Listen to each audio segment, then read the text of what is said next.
minutes to 7 on BBC Radio Manchester, and that's from a bloke who's rapidly approaching the time when it'll be one of them. So that is the reason for my bias.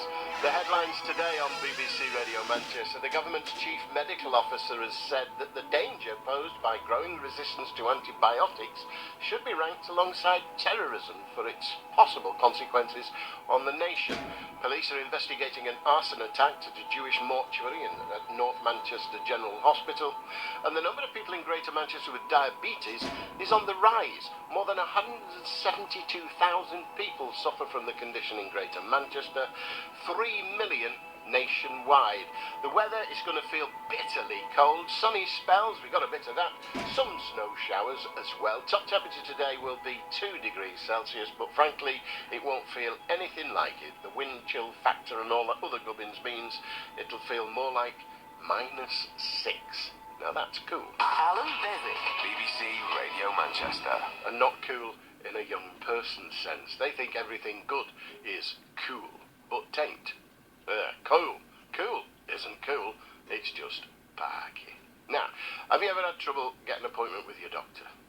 In time. You know what I mean? I mean, some of the conditions we take to our doctors, frankly, if we didn't go, they'd get better just before or just after the appointment we got. But some things are fairly important. And it can be difficult getting to the surgery in time, as it were. But imagine if you didn't have to bother. You spoke to your doctor over a webcam. It works in Africa. Well, a GP in Manchester has launched a webcam patient consultation project, and he says it's delivering great results. What do his patients say? Well, they're not here, but he is. He's Dr. Sifraz Hussain, and he's from the Moss Side Family Practice. Good morning. Good morning, Alan. Are you well? I'm fine, thank you. And you're live, aren't you? You're not on a video camera here. It's actually you.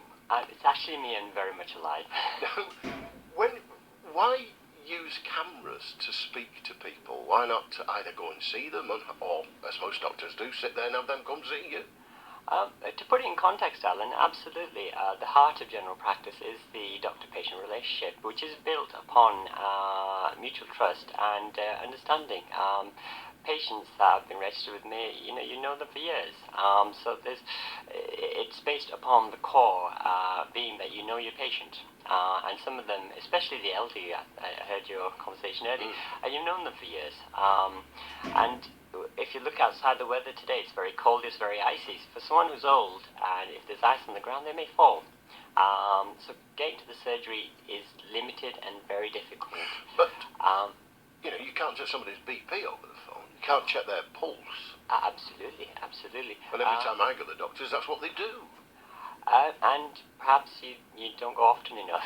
I don't, you're right. It's about once every decade, whether I need it or not. But the point I'm making is that you can't do a hands-on diagnosis over No, you Skype. can't. You absolutely can't. Which is why I must reiterate the core of general practice is the patient and the doctor, and you can't beat face-to-face. There are advantages, though. There are times when we deal with patients over the phone, so we do use telephones a lot in general practice. That is happening all over the UK. Skype is an improvement upon that. There are many instances when you don't necessarily need to bring somebody in. For instance, if somebody's had a result and you just want to give them the result. A few weeks ago, I rang somebody to say, well, good news, your result is normal.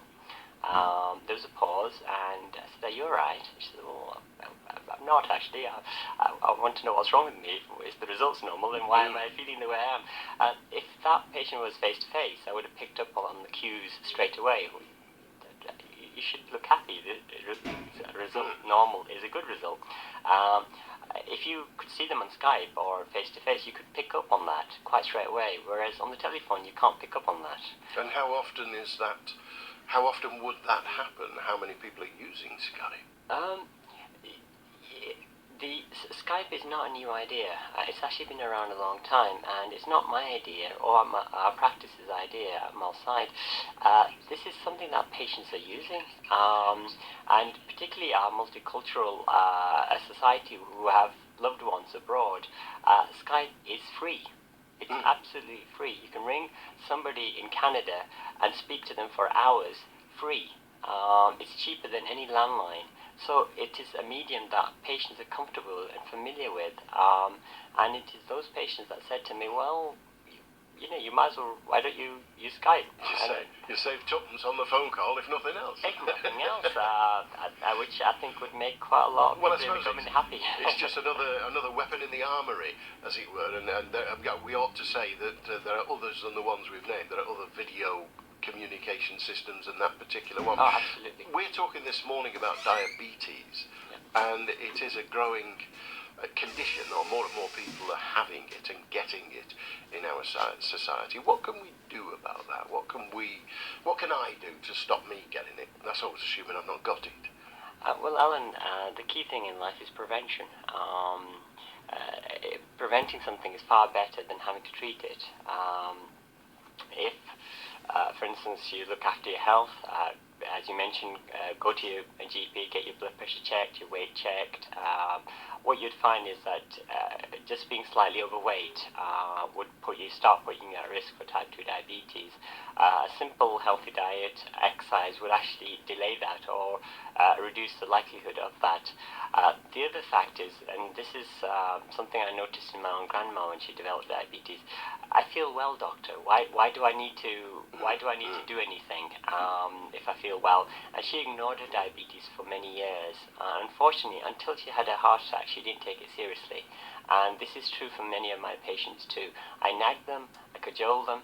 They do not listen until they have the first major serious health adverse event. Then they pay attention. And unfortunately, the problem is some people are afraid because if they go to the doctors and they get it all checked out, and the doctor says, "Well, I'm very sorry, you've got a very mild form of diabetes, type 2, that would be, wouldn't it, if you've just developed it from your lifestyle?" But what they're afraid of is they've then got to change their lives, and nobody wants to do that. Well, what's the alternative?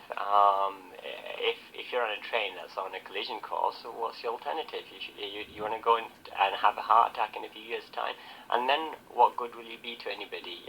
Most of all to yourself. If the furthest you can walk is a few yards without getting breathless.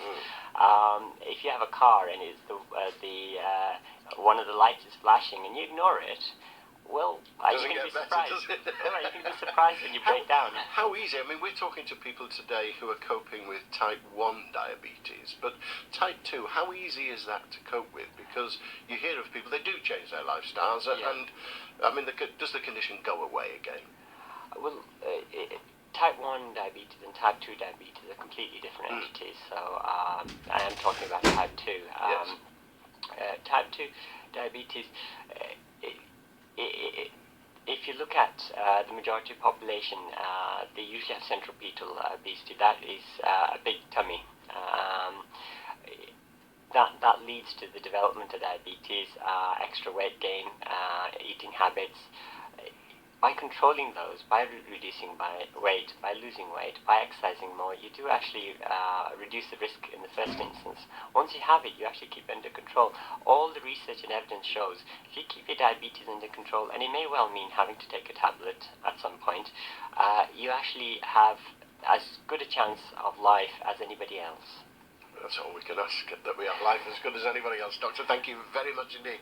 You frighten us and reassure us at the same time, and you do it face to face, which is a joy. Thank you very much indeed. You can hear more on that story on BBC Radio Manchester's programme for our Asian communities, and that's on iPlay. You can hear Indus every Sunday at 6, and you can often hear the good doctor there at. It's 5 minutes to 7 on BBC Radio Manchester. I'm asking this morning, how do you cope with your diabetes? That's what we're trying to do, really. We're trying to get a handle on what it is and how people have got it and what they can do about it. But we're also trying to get to reassuring each other that it's not the end of your life. It's not over. It's not, thanks very much, start digging the hole. It's not that. So how do you cope? Assuming you have it, how do you cope with your diabetes? 4 minutes to 7 on BBC Radio Manchester. A very